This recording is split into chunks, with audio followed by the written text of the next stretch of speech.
Mired in toxic partisanship, left versus right, us versus them. While we pay to keep our politicians fighting, how do we, the people, rise up and solve the great challenges of our time? We do it by embracing freedom and liberty. There may be no such thing as a free lunch, but this hour is as close as it gets. Welcome to A Free Solution. All right, welcome to A Free Solution. I'm Kevin Wilson, your host today, joined by Tim the Freedom Variant O'Connor. I am here, brother. It's good to be doing Thursday nights again. I know, right? Been a couple weeks now. It has. The Bills game, and then last week we did Wednesday together on the radio, which was a blast, by the way. You know, like I love it when I get on there.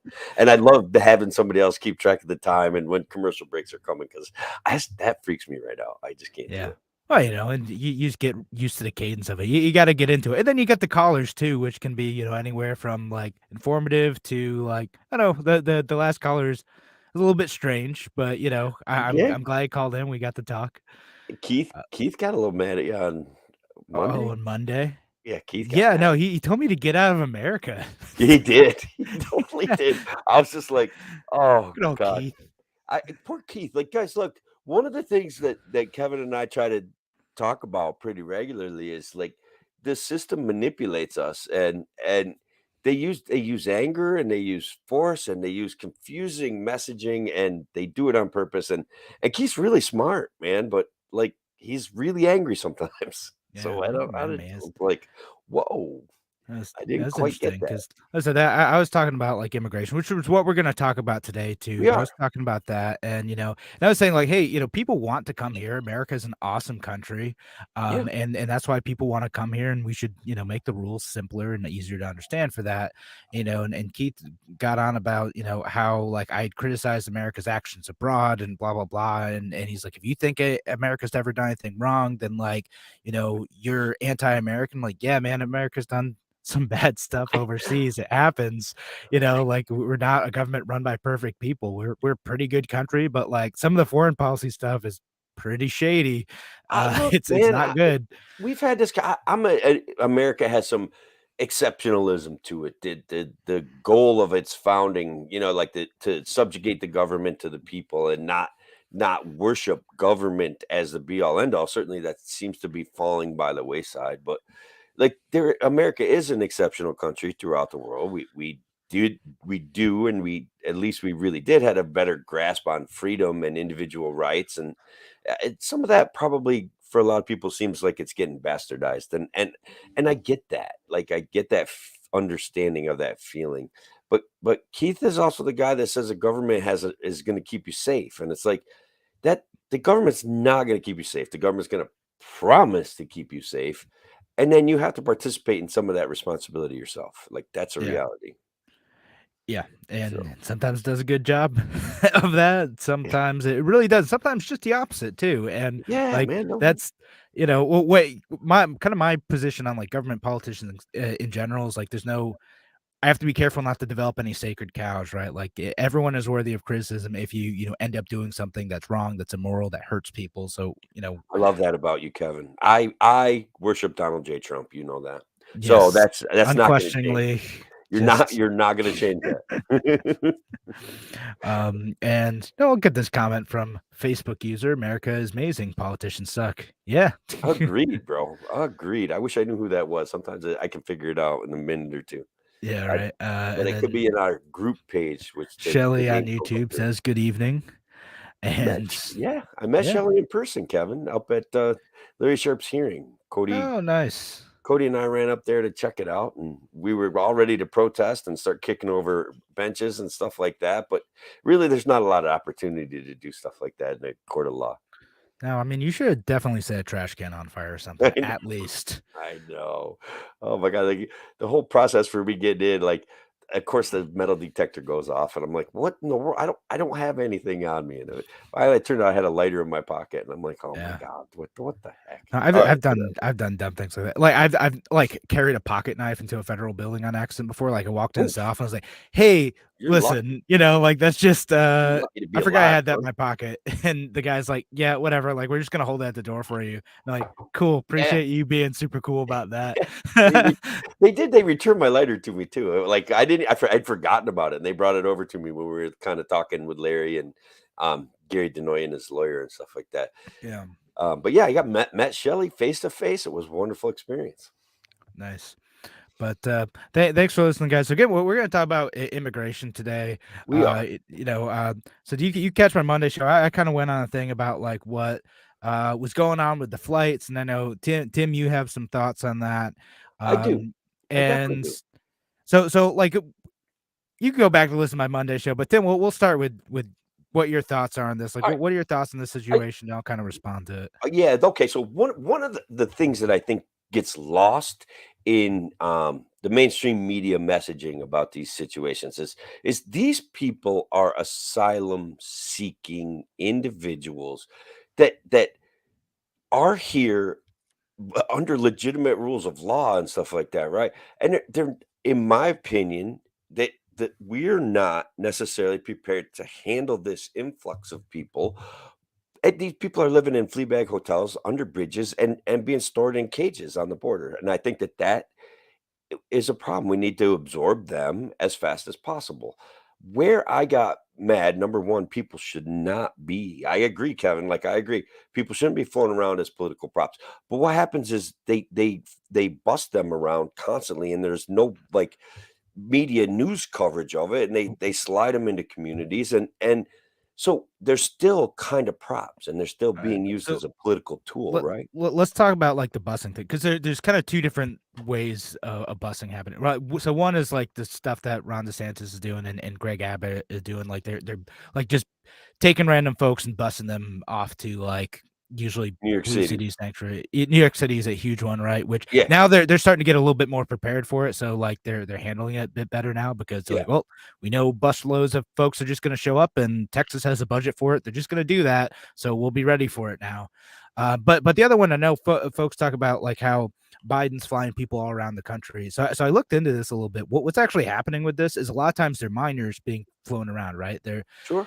They're secret flights because they don't really want to advertise to anyone, like these are minors. They don't want to reveal their identity. A lot of times they're being flown to someone who has like a nearest relative or something, or if there's like a program that can take care of them there.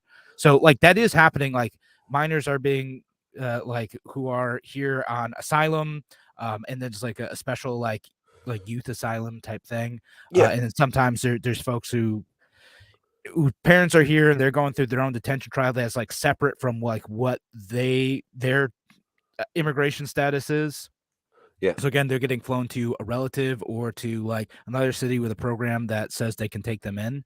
So that is something that's happening. It's kind of been going on for a while. Like it's been going on since like the Bush administration. yeah. Actually, it's not like a new thing, and Well, it's not really like political. It's just kind of how you deal with these kids who've shown up here. More of them have shown up in the last like 5-6 years, but and yeah, that's in part because of the weird incentives that we have of our system, where like if you're an unaccompanied minor showing up to the border, you could get sent to a relative and you're likely to be able to stay here, whereas if you show up as a family, you're likely to get detained as a family and deported. yeah. So I think that there's a broad source of agreement available to the American people. And so one of my issues is that and this is just as a libertarian, I can't feel obligated to take a side in a system that I see as freaking broken, that I talk about it being broken, that I see being used as a political weapon to whip people and pit neighbors against each other. And so that to me, when I say, all right, Ron DeSantis, that was a scummy move. Martha's Vineyard could have won the day by saying, "Hey, all right, we got 50." And look, man, I think if it was the on season, Martha's Vineyard would have been like, "Oh yeah, we got room for you guys," and they would have like done it the other way because they have housing available there. They have hotels that are discounted. Things are heading into the off season for Martha's Vineyard, and they sent them to a military base, bro. Like I don't know. Ron DeSantis claiming he saved them from underneath bridges to send them to Martha's Vineyard, and they end up on a military base.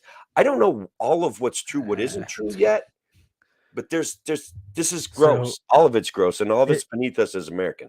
so a lot of it's gross, and I the people Martha's Vineyard are gross their own way, but like I think about it a little bit different than you. Like in this case, again, just because I'm criticizing Ron DeSantis does not mean I'm necessarily taking the side of the Democrats who are talking about this, or the I folks at Martha's know. Vineyard specifically. Just to be clear to the folks listening out there, right? Like, I don't have to pick a side in this, right? Like I can say Ron DeSantis is being terrible, and also when the Democrats are like, "Yeah, we're in this together," but no, you guys are You guys are terrible too. totally lying. I get Yeah, it, like man. because I get it. they do virtue signal a lot where they say like, we love immigrants. Immigrants are great. And then they support like Joe Biden's immigration policy where literally he's rounding up like immigrant families and dropping them in like nasty Detention neighborhoods of centers. Tijuana. Yeah. And no, like if that like down to Mexico, like and people are begging like the border patrol and the Oh, immigration services folks, but hey, please don't drop us off here. It's really dangerous. There's young kids with us. Like, what are you doing? And they're like, nah, who cares? Like that stuff's happening from the Biden administration. That's terrible too. They could fix this stuff. They could do like the real long term, hard work of like actually making the immigration system better. Instead, they want to like dunk on Republicans who are legitimately being terrible in this situation. They get to yeah. score some points without actually solving the problem. And that to me is virtue signaling. It's when you talk about how much you care about a problem and you are empowered to do something about it and then you don't. So I basically agree with your definition of virtue signaling in this situation. And look, I want to tell you young kids a little bit about this. This has been going on forever. Okay. It is a way to whip votes from people by controlling their emotion. Like, let's make them one. That reminds me, that gonna kind of lose track of my thought, but I want to talk about why people are actually afraid of immigrants, despite certain economic realities and certain realities that we should have a conversation about how immigrants probably overall contribute to our society. I mean, so when we get into this conversation, I've seen this going on now for decades, where we make deals to fix the immigration system. Ronald Reagan granted amnesty to 16 million people that were here illegally, but they had jobs and stuff like that. The caveat of the other side of the agreement was Congress was going to come back with a comprehensive immigration plan that made sense, because even then, and especially then, because we were less fearful of immigrants back then, believe it or not. And my grandmother still spoke Italian. Like, we weren't as afraid of immigrants. I don't know, what the news cycle does to people's minds drives me crazy. And I mean, when we talk, it goes in waves in this country, yeah, like historically, right? Like there's been waves of like, we're super scared of Irish immigrants, we're super scared of Italian immigrants, and they'll never we're assimilate, and it'll being never scared of the happen. Irish. Look at Yeah, us. We took over the world, man. yeah. I mean, that's fair. The Irish diaspora is a thing, but diaspora, whatever it's called.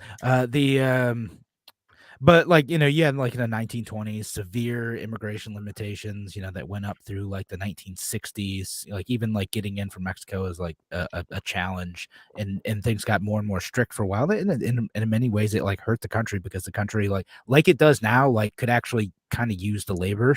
Like Mm, we need people to like fill some of these jobs, and yeah, stuff's just like not getting done and it's hurting the economy in a lot of ways. So yeah. yeah, like and it's and again, it's weird that Democrats don't try to fix this issue because people genuinely want, like we're talking about, like, hey, we can fix this. Like, okay, secure the border, get rid of like the chaotic situations, and part of what The like we chaos, can, bro. It's awful. yeah, right. Again, Awful. like it isn't a good thing for people to just be like, trying to cross a river in the wilderness on their own and showing up in a town with like nothing, like starving and dehydrated. Like, yeah, Sure. that's a bad thing. And it would be a lot better if people had a very clear and simple process of just like showing up at the actual gate, like saying what they want to do, and then having a reasonable chance of being able to go in and like I I do want it your to be thing. better. Yeah, I want some vetting, right? But we have the world of social media and computers. I think that vetting should be v a much simpler process than it is.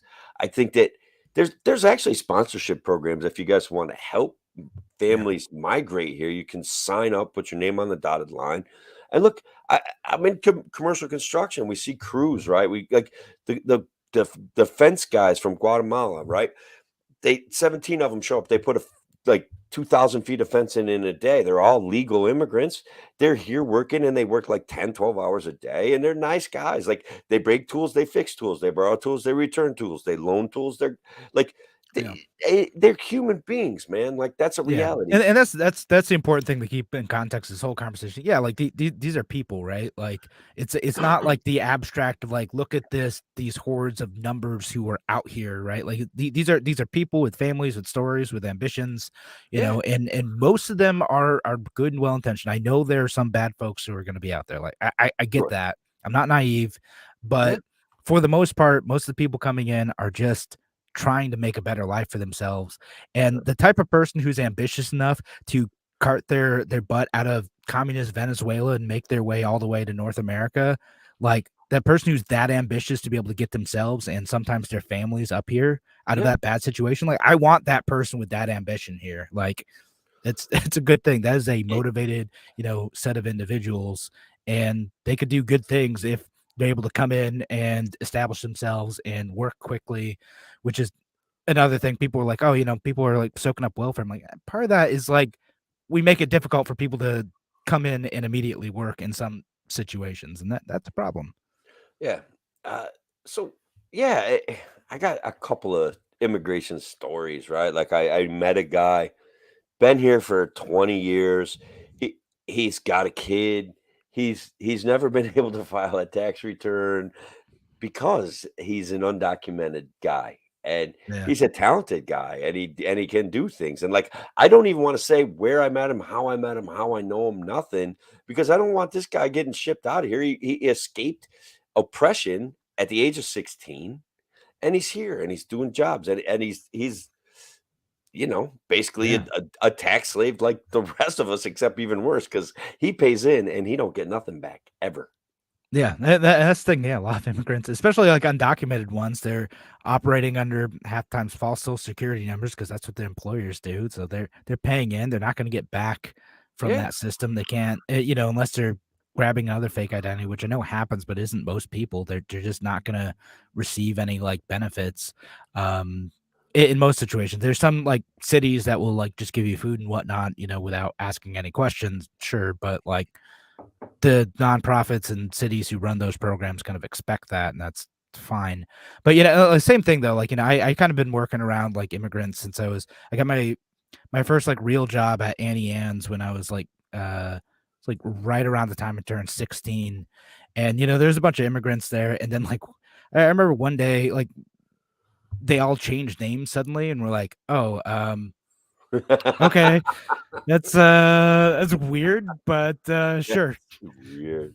Yeah, I Carlos, he's gonna be called like you Jim now. And I'm like, call him Jim. Yeah, call him Bob, whatever. oh, okay, and I was like, that's pretty weird.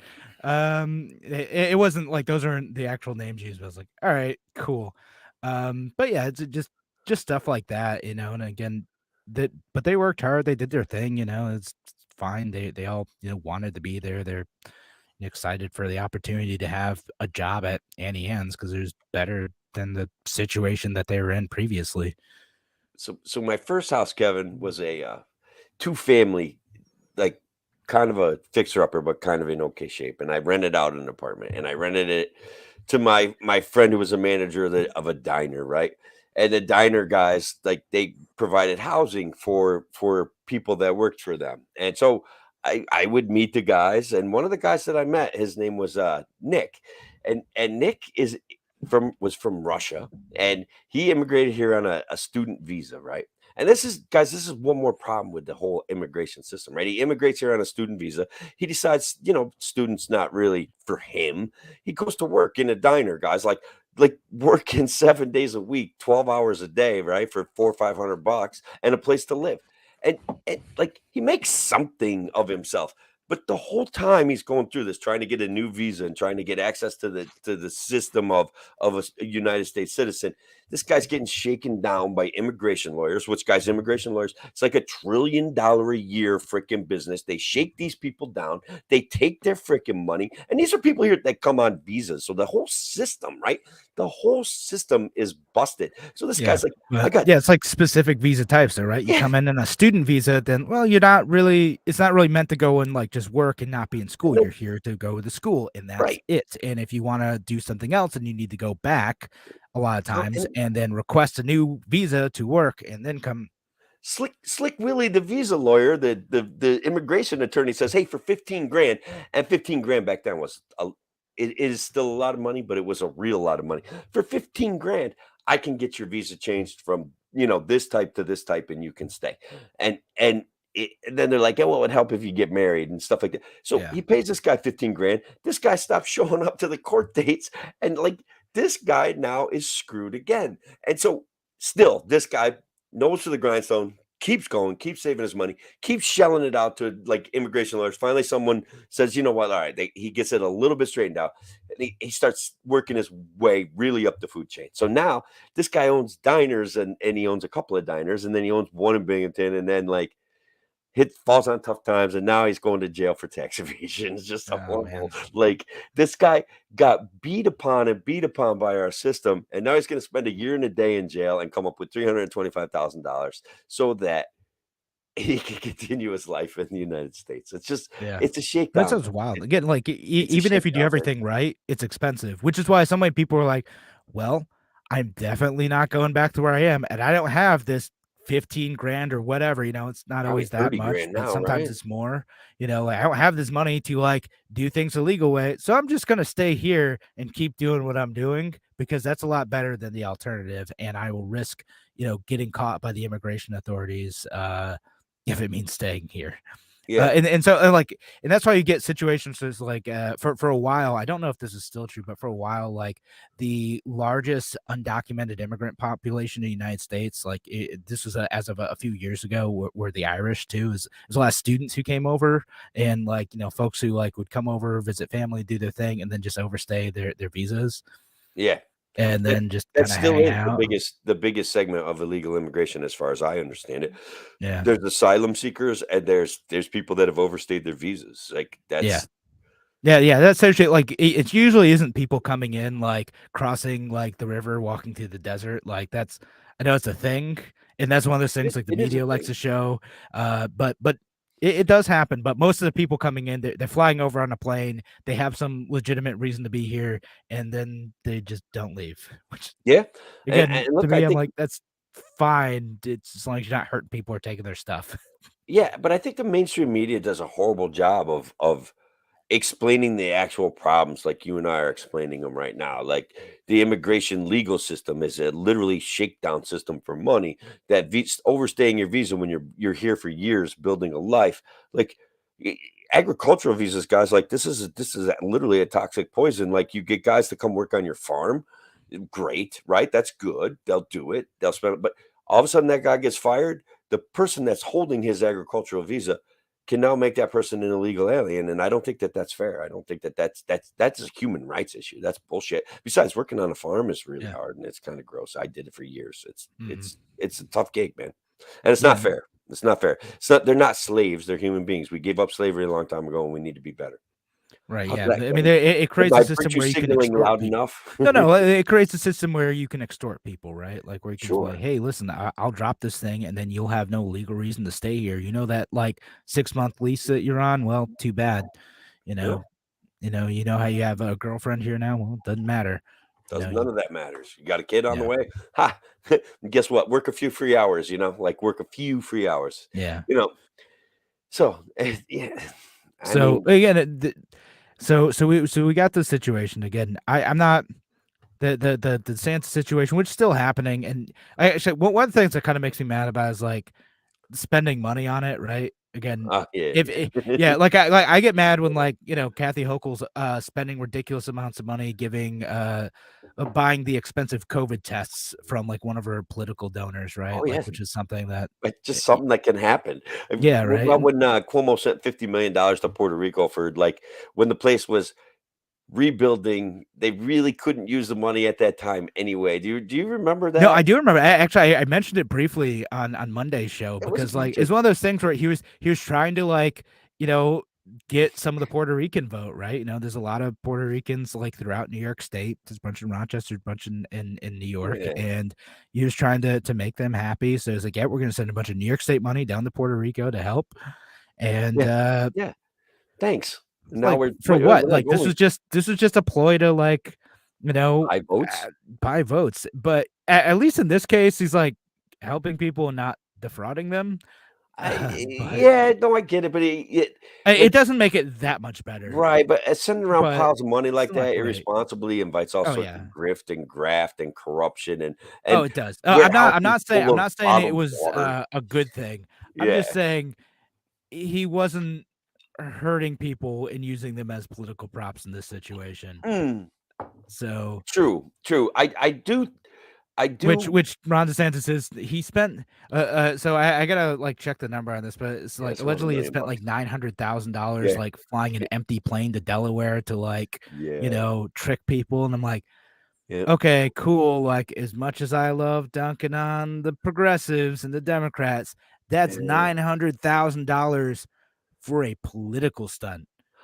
Like that's very persuasive. I'm gonna try to take the other side because this is campaign season and this one's gonna be hard for me. But we saw AOC go around and do her crying dance at empty immigration detention centers, which are now full, guys, by the way.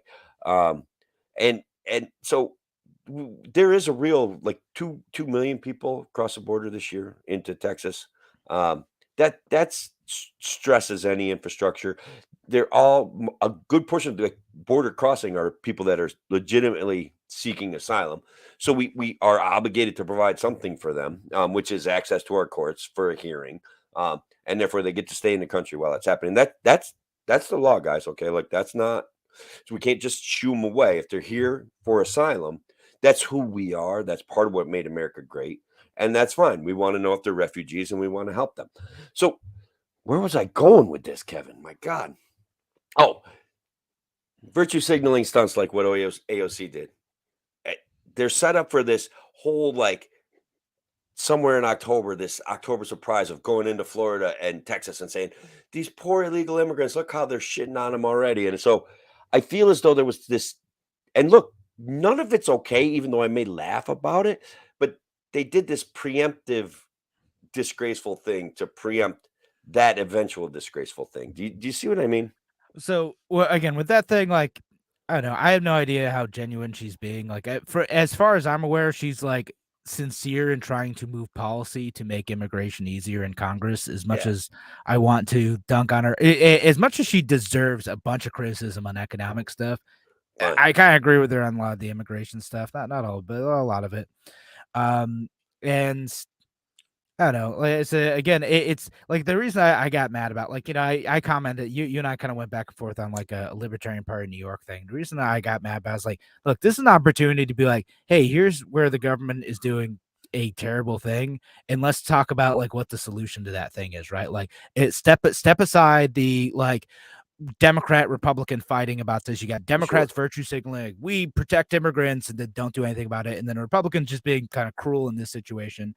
And Yeah. you don't have to take either side. You just say, like, hey, you know what?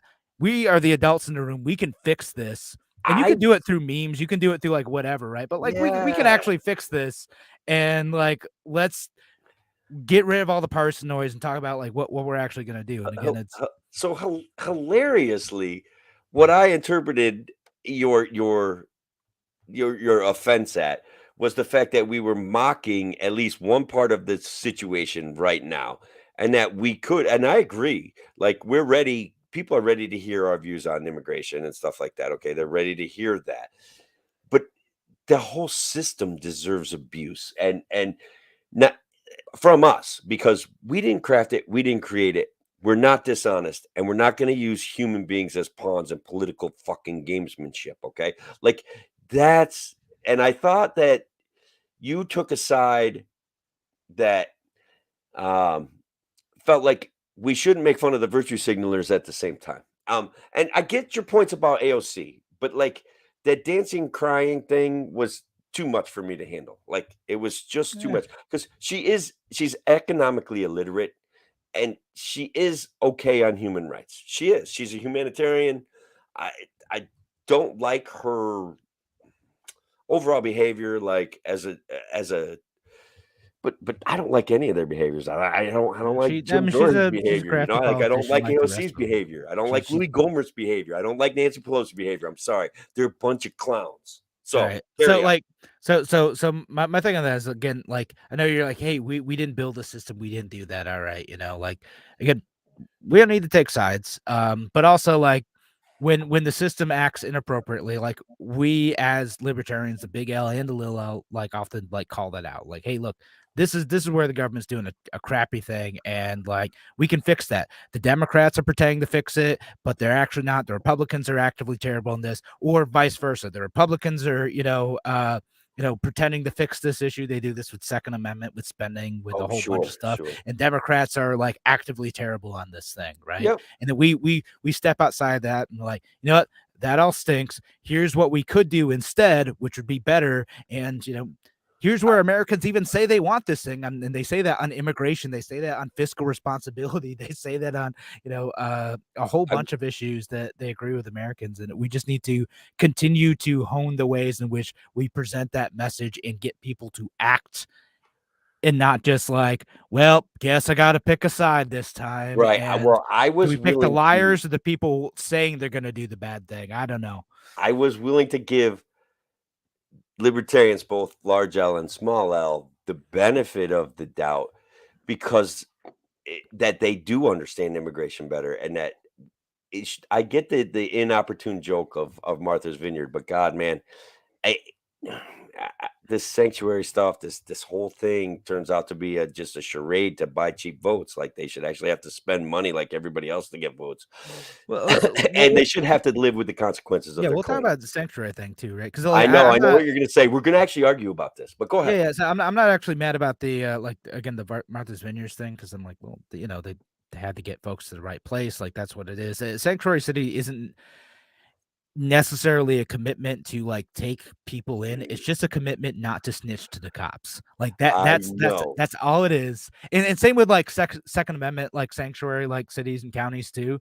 Like, Yep, which I know you understand. It's like, I do. hey, Yeah. like, it's not like we're telling you can openly brandish these weapons here. It's just, we're not going to go out of our way to tell the state police or the feds that you You are are doing breaking this the thing law that, of New York yeah, City. you're breaking the technical law, even though you're not actually hurting anyone with the Right. mere possession of this weapon. I think a lot of us, and I'll be honest, like I came here from a conservative angle, right? Like a lot of us saw that word as sanctuary, like as they're saying they're a sanctuary city, and the part that felt obnoxious and slightly hilarious was that they're like, but not that kind of sanctuary. You know what I mean? Like, well, oh, we're a sanctuary I mean, city, the people not did go that to a kind of church and everything, sanctuary. like literally a church, and like, spent a couple nights there. Which is great. That's who did it, right? That cost the town of Martha's Vineyard almost nothing to have a church volunteer. All their volunteers come down and hand out food. Like like Yeah, did that. that's real. That's real virtue, right? Where they take time from their lives to go and help people. That's real virtue. Okay. But when we say we're a sanctuary city, and again, I'm not kidding when I say I think if it was getting into the on season, Martha's Vineyard would have said, fine, let's figure out what we can do. But since it's getting into their slower season, they're like, oh my God, this is going to be a horrible burden. And it was only 50 people. Now, I understand that maybe they felt like they had to take a stand and get rid of the 50, or else Ron DeSantis would send them by the thousands. I mean, I don't think that that what didn't it happen. is. Like, again, like, you could show me evidence otherwise, but like, what I understood from the situation is like, well, okay, they could put them all in hotels there, whatever, but like, you have this military base where you could have families together in bigger spaces, and you could have, they have accommodations for like this particular thing, plus people on site who would be able to like help them and then transport them to whatever like their next destination is. Because again, when you seek You get asylum, these, yeah. you're like, while you're waiting for your hearing, like wherever that hearing is, you can choose what your address is and like go there if you want to. Again, these folks were enticed with money to go do that, and then I kind of got guess some bad information about like what was supposed to happen in the asylum hearing process too. Allegedly, we'll see what sure, comes out in the lawsuit. And sure. then We'll see. We'll see what had that, some addresses allegedly were incorrect given to the immigration services of these because they were folks. under a bridge. Like they don't have addresses sometimes. Well, was it necessary to list their address as like homeless shelters in Tacoma, Washington, while you're sending them to Martha's Vineyard? Oh, I don't know. I did see. There's That always incomplete information, and that is something that I was unaware of. Yeah, no, that kind of just seems like a dick move to do that, because if they It, miss that hearing, they may get their asylum request denied, and then they'd be deported. And if your hearing's in Tacoma, Washington, 48 hours from you you being in Martha's yeah. Vineyard, it's No, not I get great. I mean, it. luckily, again, they sent them to Lawyertopia over there, so like folks are representing those people pro bono, which again is a nice thing to do. Yeah, sure. Uh, Yeah, and so they're helping them fight their case, because as you mentioned, like it's very expensive to go through the immigration system, but It's incredibly expensive, and these they guys don't have the assets for that. yeah, So but because again, this is a great virtue signaling opportunity for the folks in Martha's Vineyard. They're doing the right thing, but it's also virtue signaling to not. Some of those folks are they could have empowered to probably. fix the actual problem, but I guess they could have, in my opinion, they could have really said, "All right, like, look, we got this. What you did here." I think it would have been a stronger statement of, "We've got this. What you did was horrible, you guys." Okay, like we've got this. We're gonna pick this up, but what you're doing here is horrible. But so I said in it's some ways it did. equally horrible that they're stuck in Texas. It's equally horrible that we've created perverse incentives for them to flee here without a realistic ability to get them Yeah. sponsored and set up. It's just not that easy. And look, they run risks of all sorts of things then, right? Like getting involved in black markets, getting involved in all sorts of black markets that we have Yeah, right. so I mean, many like of, there is legit human trafficking in that, like people will pay coyotes, to sneak them across the border in different ways, which can be dangerous. It can kill Absolutely. people. There's the incident where a few dozen people were like found dead in the back of a truck because they're trying 50. to smuggle in 50 people. Yeah, and that's awful. And then folks are like, oh, like this is a sign of open borders. I'm like, no, if we had open borders, they would just come in. This is a sign of like restrictive borders where people aren't able to figure out a way to get in, so they are paying shady folks to do dangerous things to try to sneak them into the country. That's kind of what that's a sign of. And All right, and so by go ahead. Paula says it. We get Paula out of the audience. She says Yeah. it kind of along the lines of what I'm thinking. I just feel like someone at Martha's Vineyards could have started a GoFundMe or had a Louis Vuitton or Gucci garage sale or something. I, I I guess they're getting some volunteer attorneys from Martha's Yeah. Vineyard. I'm not No, sure. I do believe yeah, that no, part's they are doing happening. that. Again, it's a great virtue signaling opportunity. And in some ways, again, legitimate help, right? As you said, it's expensive to get through to navigate this. These attorneys get to do this. They're volunteering their time, and they get to dunk on like DeSantis. Sure. So This like is they are getting some help with that. The only thing they didn't do is like have those folks stay there long term, which again, temporary shelter, legal assistance. I mean, that's still a nice thing. yeah. So let's go with Shelly here. The whole thing is like being in foster care, and I think Shelly's mentioned in the past that she was in that system. People are trafficked to Yeah. another location because the people in charge of them shuffling the paperwork or for whatever political machinations screw up, and these are people's lives, right? Like I get it. It's that's the part I get, right? Like that's the part I want everybody to get. That even me coming from this deal, like you've been manipulated over immigration and illegal immigration for decades. It's time to step outside that box, Stop letting these jokers put you in that box. And sure, I laugh at things maybe I shouldn't laugh at. Maybe I post things I shouldn't post. I don't know. There, for me, there's got to be some sort of, we have to laugh at the absurdity of it and say we would never do it this way. Never. This is bad. So Yeah. yeah, I mean, I get it. Yeah, I and say that a lot. I get it. I get it. yeah, and just to read the beginning of this, McAllen, Texas, flooded of people and their schools are overwhelmed. Yeah, I mean, I understand that too. There's a bunch of folks coming over, and when with the schools specifically, right? Like schools have like most of the time a legal obligation to take in any student who lives in the district, any school age student who lives in the district, and parents also have a legal obligation if you're there under whatever residency status to send your child to school. And again, if you suddenly have a whole bunch of kids coming in, it can be a challenge to deal with, right? It's absolutely it's a challenge to deal with. In a lot of places like border areas in Texas, like they've been doing this for a long time. They were, uh, they're fairly well equipped in most of these cases to do that. But other places that have suddenly got a big influx of refugees or immigrants, like Utica, struggled when they got a whole bunch of Bosnian refugees. Okay, like they all went to Utica? How does Proctor handle it, right? Like how do they figure out like some of these students who didn't speak English? How do you deal with that stuff, right? It's You're tough. Like legally you're obligated to provide them with an interpreter. yeah, Legally, exactly.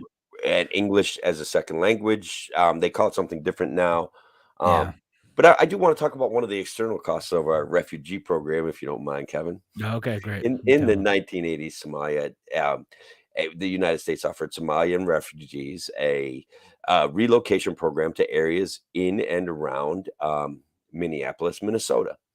And so I just want everybody to know that there can be when our systems aren't when the burden isn't shared equally, we can end up with Ilhan Omar in the United States Congress. I just want to be clear. That is an external cost of what sometimes happens. refugee programs.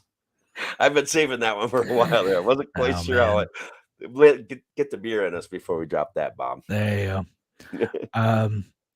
But so let's talk about a couple more solutions. Then we're gonna move on to more fun stuff. Yeah.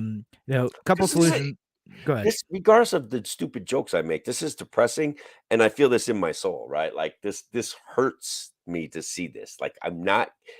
So yeah, maybe I smile, maybe I make jokes, but this one stresses me out. Do. Maybe yeah. This show it's lighter than like the Ukrainian war shows we've done. Yeah. But yeah, no, it can be tough. And again, I feel for this. I've worked with folks, in several different settings of different immigration statuses. Like that, I'm on a volleyball team. Hopefully, fingers crossed, the league doesn't get canceled again. But like many of the folks on that team were are or were immigrants, right? Several of them are U.S. citizens, but like may have been born somewhere else. And again, these are folks who are my coworkers, my friends, people I see like doing great things to the community. So I get a bit like agitated when folks are like, "Oh, these are just a bunch of monsters coming over and like committing crimes and leeching off our system." I'm like, hey man, you're talking about my friends here, like, and building fences and working all day long and shoveling your cow's poop into the gutter and you know driving tractors around your hay fields, like all of the things and waiting on tables and bussing tables, like it's all of those things, man. Yeah, That's what they're it's all doing. over. And again, like the high end jobs too, like people work in tech and Yeah, software that's right. and That's another big engineering one. and like all over the places. It runs the whole gambit of folks. And again, to me, like if there's a talented person in India, China, even Russia too, like we all those folks fleeing Russia right now. Speaking of the Ukraine war, who are like don't want to get conscripted. Some of those tech workers, like, hey man, bring them over here. Like there's some folks who will like take them, like for sure. Like, hey, you want to get out of your country? You want to not go to war in Ukraine? Great, come over here. Let's make it easy. Yeah. I guess there's going to be plenty of Russian immigrants available. They are fleeing that country right now. We make it hard to travel here too. Biden could make it easy. He could have done that with Russia. He could have done it with Hong Kong too. Like, yeah, hey man, they're starting up the draft, and the Russian people are like, "See you later. We're out of here. We don't want to deal with this." I do want to, before we go on to our lighter stuff.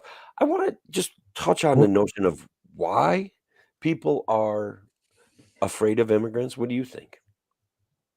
Like, why are we so easily manipulated over this subject?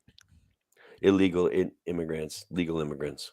yeah, I mean, it's just fear of the other, right? Like it's like a tribalism mentality is my thought, right? Like it's unfortunately something kind of fundamental to human nature, but also something like we have the intelligence to overcome. Is that like, hey, Right. here are these people who are different, and like I need to conceive of them different and how they interact with me and my community, and what if those others are a threat to me? Because way back in millennial ago, like the person from the neighboring tribe who didn't speak the same language as you probably was a threat to you, and that's something pretty hardwired into the human experience.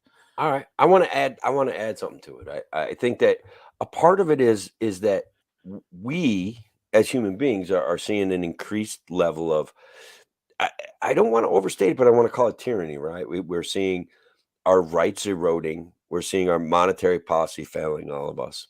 I want to even zoning doesn't take care of us, right? And even renting out your house, like you can't rent out a room in your house because if a psychopath moves in and they know the law, they can make your life miserable for months and months and months. And I think that piece of it that we've devalued our own individual rights through the people that we've elected and the laws that they've enacted. That in a way we're obligated to try to protect what little we have left.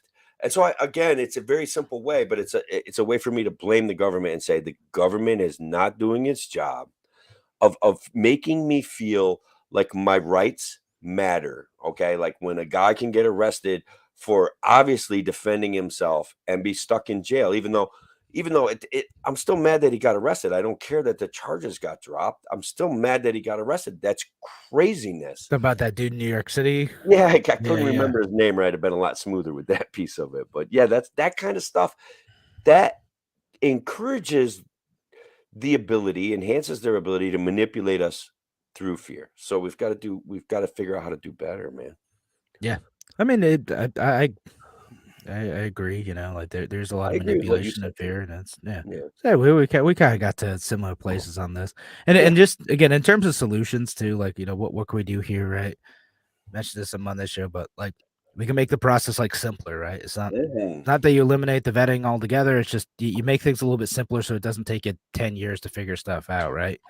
Because even if you're like married to someone in the US, like it's not always a straight shot to being able to stay here legally. Like Correct. it's That not a is thing. It could correct. still take a lot of time and a lot of money. Just simplify the process, make it easier for folks to hire people from overseas too. So dealt with a little bit of that. And it Yeah. can be a pain, right? If someone doesn't have a green card. Um, and then the other thing too is like again, so Florida's spending all this money, right? They budgeted like $12 million to move people from Florida up to north to spread out the burden of taking on immigrants. Although It may not we're be a burden. I didn't mean to say it like no, that. no, no, like that's how they phrased it, right? Like Okay. that's not really my phrase, that's his phrase. I'm like, okay, well, Ilhan Omar is still a burden though. The but Somali her refugee aside, resettlement. like, and again, Florida, like they don't get many Central American immigrants. They get a lot of Cuban migrants, Mhm. which has again been a thing for decades because they're for some reason people don't like it in Cuba. Don't know why. I can't imagine authoritarian socialism and communism sucks. I think that should be obvious and okay, let's solve that problem at a later date. Yeah, right. Those But guys. so again, if Florida's gonna do this thing, which I don't always agree with, again, just be upfront with folks like, hey, we're gonna send you to this place and tell them like what situation they're walking in. Uh okay, cool. And again, their place like Rochester kind of needs folks. The only reason Rochester hasn't shrank dramatically in population over the last 30 years is because of immigrants. Like that's the only reason why. It's specifically immigrants from like not in the United States, not Yeah. folks like me who just moved from Utica.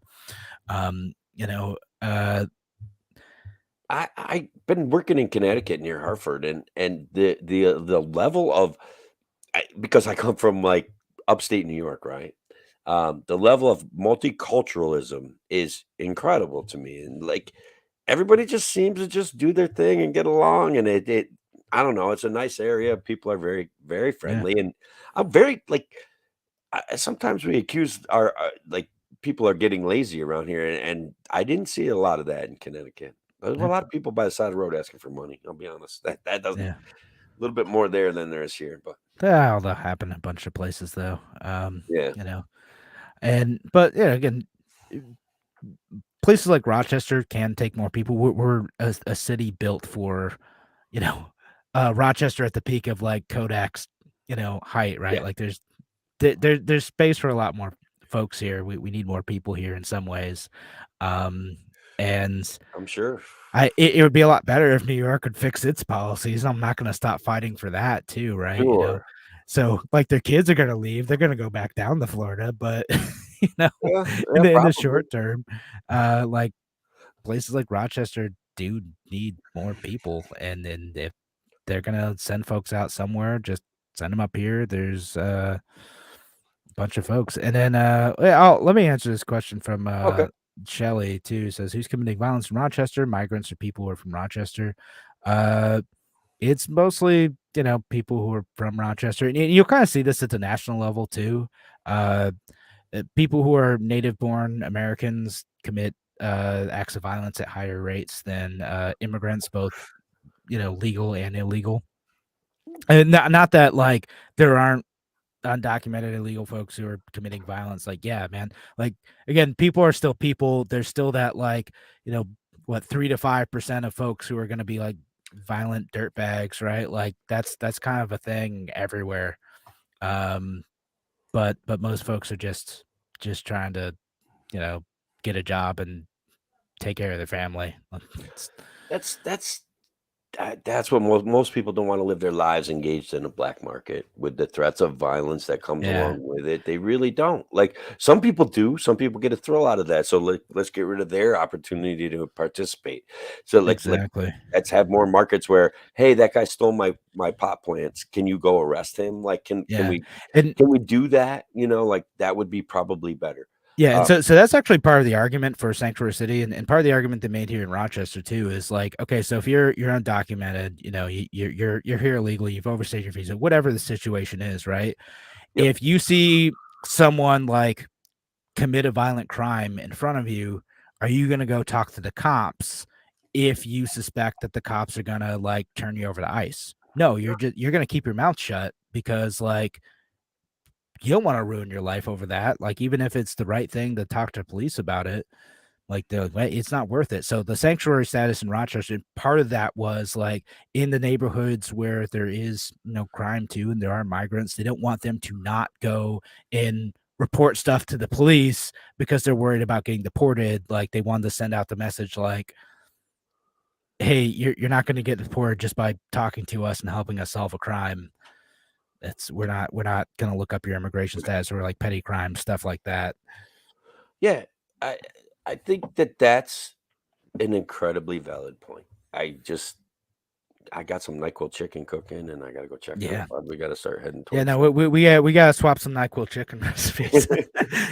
Yeah, no, I mean, thank you. Radical shift in topics. Thank you, FDA. A segue. Yeah, for warning us not to cook Nyquil chicken. What would we Um, do without the FDA telling us, like, we to just be not eating cook our chairs, cooking Nyquil chicken. I mean, Um, I don't know. I was just shopping at the store, and I was, buying some zinc cough drops and stuff like that. It's allergy season, and we just wanna make sure we keep you know, we have, like, zinc cough drops, and I'm kinda checking out the prices and stuff and seeing if any of the cough syrup has, uh, a lot of concentrations of zinc, and I'm just in case. And like NyQuil's like $12 for 4 ounces. Like, if you can afford to put that on your chicken, I mean, go ahead. That's all I can say. You want to marinate your chicken in NyQuil, it's going to cost you $150. And what's the benefit going to be? yeah, it the thing is, yeah, it doesn't actually help you. Now, we'll put a giant asterisk on this whole conversation, right? Like that no one's actually doing this. Like Nobody. very few people are actually marinating their chicken in NyQuil. They're It doing it for guys, TikTok. guys, it's a joke. It's a joke, It's a man. joke. It's a joke. It's literally a joke, and the FDA. Like the Tide Pod craze. I mean, Yep. no, I think the cinnamon thing, no. I think that The probably was cinnamon okay challenge.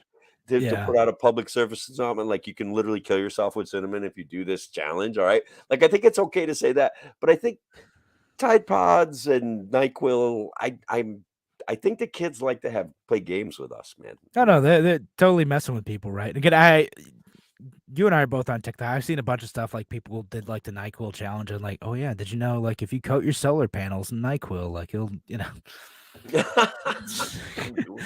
people were like just doing stuff like that, like they're just making jokes about this stuff. There's all sorts of things that they're not real. There's someone who like made up a ridiculous challenge, and sometimes people will do that. Like there's like the penny challenge people were doing for a while, where you drop a penny in like a half plugged in plug. Oh, yeah, I love that. It was like 3 people doing it though. It's like, and then everyone else was just making fun of it. Right. It's Right. And look, I can remember, I don't know if you guys have ever seen the one where they post a meme of the outlet checker, and invariably, right? Invariably, the outlet checker is a bare piece of copper twisted together that looks like the prongs would fit into the outlet to see if it has juice. And it's like everybody starts freaking out, like, you're gonna kill somebody, you're gonna kill somebody. I'm like, everybody could just take it easy. Unless you're sitting in a bucket of water and you stick that thing in there, you have exactly 0 chance of getting hurt from that. You might burn your fingers, and honestly, you might burn the outlet, and you might start a fire. That all those things could happen, but you're not going to get electrocuted. I would almost be willing to guarantee it. all right. Listen, I'm not guaranteeing it. This is not electrical advice. no, don't do that. Little The electrocution. reactions to things are very strange I mean, sometimes. I've done dumb things like I've had stuff plugged in, and then like I was trying to test something, and I pulled out like wire nuts that I didn't have on correctly, and then like set my arm on it. Nice. It Yeah, hurt, right? Oh yeah, no, it hurt. Yeah. I mean, I helped my grandpa. He's an electrician. I helped him a few times. I mostly pretty safe, but a couple times like I was just a little bit careless. I was dumb. I will tell you this: that if you take this hand and this hand and close a circuit, like, let's say your bare wire nut wires, instead of just touching like on this part of your arm, you Yeah. went like this with them, you could in fact kill yourself regardless of Yeah, the because then you're level of completing the bandwidth, right? circuit across your chest. You are going right through your heart. That's a really, really, really bad idea. That Yeah. I will recommend against. No, yeah, Regardless. don't do that. Yeah, like completing a circuit, like, yeah, right between here and here, it's gonna hurt. It's probably not gonna kill you. It might even get hot. Like, you might like arc, like it might cause Yeah. it to arc, and the burn would be worse than the shock. Like, it could be Yeah. really bad. No, so that kind of stuff. Again, but anyway, the point of all this is like, yeah, like that type of stuff is a joke. That no one's really doing that stuff, and maybe a few people that trying to win that Darwin Award, but for the most part, people just doing this stuff as jokes. Fake news for you, buddy. You ready? Yep. Okay, go ahead. Scientists turn nuclear waste into diamond batteries. Real news? I mean, I've seen a bunch of like articles from shady looking sites saying this. Is this like a real thing? I am saying that there's a company that is really making the claim that they are going to be able to, within a couple of years, build batteries from basically carbon 14. And that if they build 2 of these little batteries and they encapsulate them in other industrial grade diamonds, which, as you guys probably know, a lot of you guys know, industrial grade diamonds are manufactured. They don't cost as much money. That you will actually have a electricity generating from the decay of the nuclear radiation. You'll have a battery that generates electricity, and they're saying, like, for a let's say a something that takes almost no sensor, almost takes no electricity. Certain sensors, they just want to have potential electricity to see if things change. Could last 20,000 years. Now, right, so like a little passive sensor type of thing where you don't want to have to change like the battery too often. Correct. Right? It's in an inconvenient place. Yeah, that's pretty neat. Actually, that's they're cool. saying they've done the proof of concept.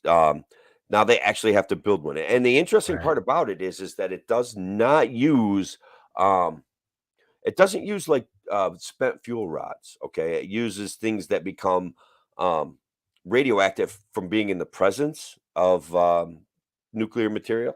So basically, your carbon 14s, when carbon goes from carbon 12 to carbon 14 in a nuclear reactor because it's how they protect the rods, Mhm. that can be used to make these batteries. They can press that carbon industrially and turn them into industrial diamonds, giving off radiation that will generate battery style electricity. Then they put other diamonds around it. So it's going to be,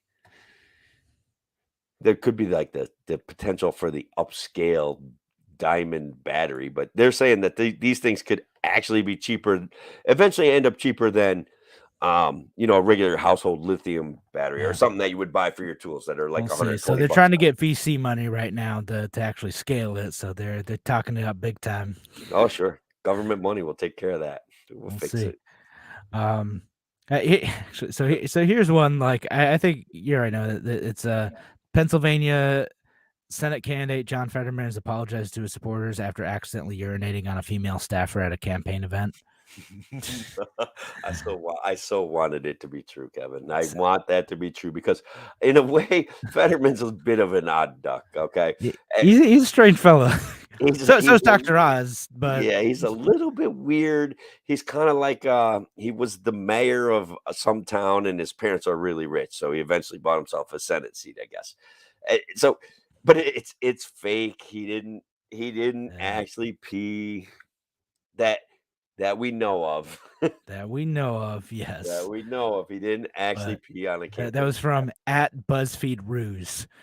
which was pretty funny because I fell for it. I know that I did, because I just, you want stories like that to be true. You do. I Some do. truth to I this. You're want them like, to be true. yes, this is gonna be the best fake news Friday. Oh, so unfortunate that it wasn't true. And, Yeah. and Fetterman's like he's had some problems. Like, you know, uh, he chased down a kid and pointed a gun at him when he was the mayor of his town. And it's like, why did you do it? And he's like, no one. He didn't really have a good answer. And he's like, I guess I suspected him of stealing or something. And it's like, and now like, well, would you do it again? And he's like, I don't know if I would do it again or not. And it's like, I mean, maybe his honesty, maybe he's getting high marks for honesty, but holy cow, bro. Yeah, Like, that's he's telling it like it is, right? Like he's not gonna let that kid get away with stealing. yeah, yeah. And he's had some health issues. So I don't Yeah, no, want to, he had a stroke. So there's probably a couple things going on, but yeah. yeah, I mean, it is a couple Your weird choice instances. your choice there is Dr. Oz, and everybody's, like, talking up Dr. Oz like he's some conservative savior, and I'm like, "Look, this guy's flip-flop on so much garbage, like, A, he's not conservative, B, he's just gonna be like he'll be the next Liz Cheney for your Republicans, you can enjoy the Yeah, crap right out of him, man, like, good luck, he will not make yeah. government smaller, he's a literally, like, whatever. Your choice is when the best that you can do is John Fetterman or Dr. Oz, that says something about That's our system, Kevin. just write in a libertarian, literally any libertarian. Right in Kevin Wilson. I mean, Yeah. if I I have mean, no idea if they're running anyone on the LP in for that race, I but don't know. I doubt it, right? It would be a yeah. good race to have a libertarian running though, because man, they could literally say nothing and get like 15% of the vote. They could just not they You'd could think so. You'd think so. just I Yeah. couldn't imagine him not. Like, with those 2 people as choices, how would you not just pick the 3rd party, even if they're So, well, green like or we kind of saw this with like the 2016 election, right? Like a lot of people really didn't like Hillary Clinton, a lot of people really didn't like Trump, and we're like, yes, this is Gary this is it, Johnson's we're gonna year. get He's them. gonna crush it.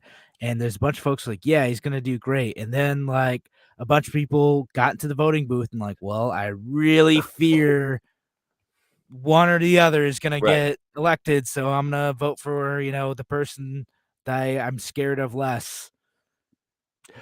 I I mean, and it happened with 2018 election with Larry Sharp too. I had so many people who were like, "Yeah, I know I had the 8-foot banner of Larry Sharp like in his name in my front yard, but like I was scared of Cuomo, so I voted for the Republican sacrificial lamb." And I'm like, "Bro, that I think that's why we can't, I think that humor is a pathway out of this, and so I wish that I was actually even, better able to communicate my sense of humor with people, or because it's so absurd that if we don't laugh at what they're doing to this to us, like it there's no way to win when they reach your into your aid and they manipulate your mind if we don't end up laughing at them for all of their blatant attempts to do that. Um, I mean, I don't know. I'm seeing it, man. I don't remember us being this angry at each other 25 years ago. I don't. I don't think we were. No, probably not 25 years ago. Maybe 40 years ago. Yeah, see, that's harder for me to remember. Like I was young, uh, and focused on school, and trying to play basketball as a 5'6" round man.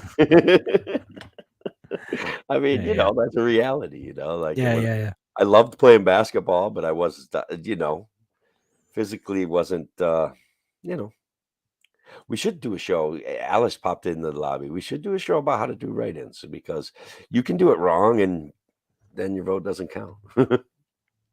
Yeah. No, we'll do a show on that, but maybe getting close to the election. I don't know. Bold proposal: make all voting write-ins. Oh, that would be awesome. That would be Listen, so if Lisa awesome. Murkowski could win a write-in campaign, anyone can. Pretty good point. Yeah. Pretty good point. Alice says TVs do a lot of brainwashing, Alice. Yeah. You are preaching to the choir, sister. I'm That's telling true. you what.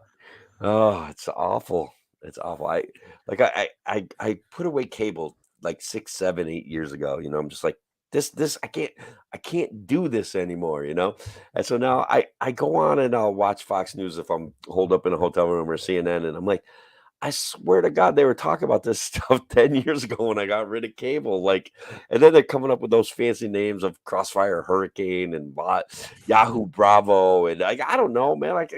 Come on, man. I I don't don't know. know. I haven't watched any of that stuff in forever. Oh, good. It's just, I, it's bad. I start Yeah. yelling and look, man, when I catch a Tucker quote, and sometimes he's on money, but when I watch his actual show, I'm just like, about 47 times, I'm like, what? You can't say shit. That is pure conjecture, man. Like